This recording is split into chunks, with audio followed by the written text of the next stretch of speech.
Dahil nga nag-gain tayo ng weight ngayon, ayan. Umorder muna ako ng mga mas malaking size ng damit dahil ayaw nang kumasya ng mga dati kong sinusuot. So, eto, try natin. Samahan nyo akong magsukat. So, ito lang ang ating mga in-order sa Shein. Ayan. Subukan natin. At sa sobrang sarap talaga ng mga pagkain dito sa Japan ay talagang mapaparami ka ng kain. Tulad na nga lang ng mga pinupuntahan nating mga restaurants dito sa Japan, makikita nyo naman talagang ang sasarap ng mga pagkain.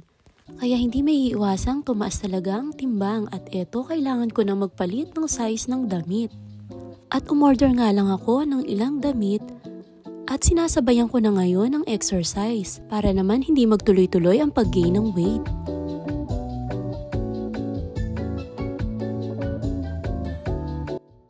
At eto na nga ang panghuli nating sinukat. Ayan, okay naman lahat ng ating tinry. Hanggang dito na lang guys and thank you for watching. Please don't forget to like and subscribe to my YouTube channel.